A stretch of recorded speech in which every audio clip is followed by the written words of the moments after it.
Assalamualaikum warahmatullahi wabarakatuh.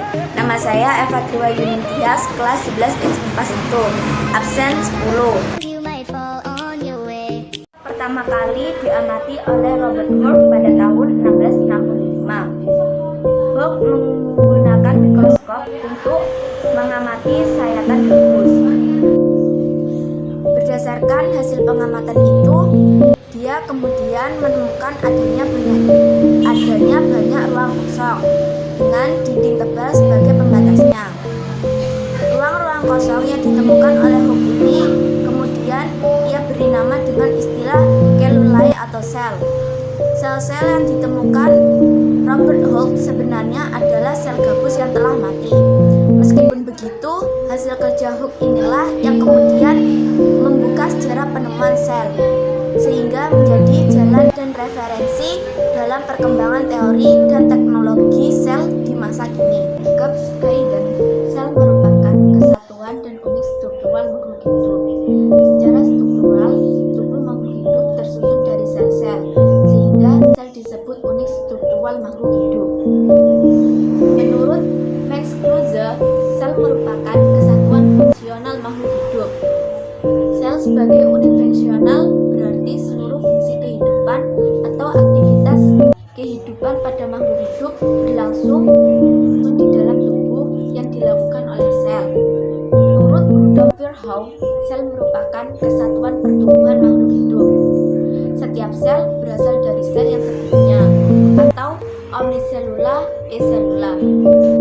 Komponen kimiawi penyusun sel disebut protoplasma, yang merupakan substansi yang kompleks. Membran sel merupakan lapisan pembatas antara isi sel dan lingkungan luarnya. Bentuk dari membran sel yaitu mozaik fluida, seperti ini gambarnya. Plasma adalah cairan yang terdapat di dalam sel dan terletak di luar inti sel. Sitoplasma tersusun dari cairan dan padatan. Cairan sitoplasma disebut sitosol yang bersifat koloid, terutama karena adanya protein dan RNA.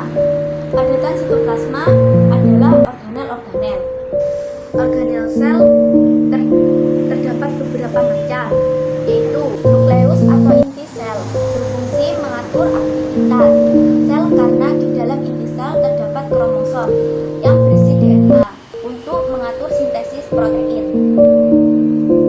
Retikulum endoplasma atau RE berfungsi sebagai alat transportasi zat pada sel.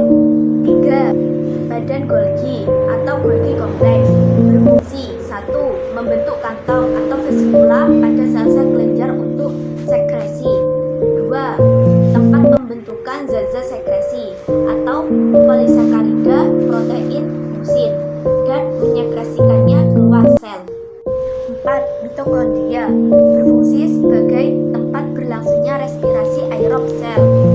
5. Lisosom berfungsi 1. Melakukan pencernaan intrasel.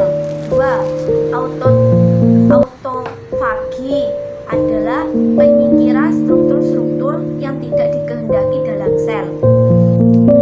6. Badan mikro atau pereoksisom gliloksisom berfungsi 1. Perombakan hidrogen peroksida menjadi air dan oksigen. 2. Perubahan lemak menjadi karbohidrat.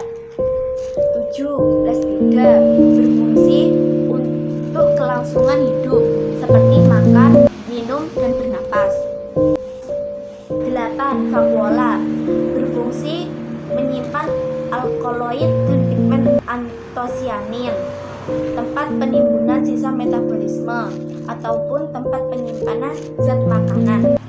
Ribosom berfungsi dalam sintesis protein. 10.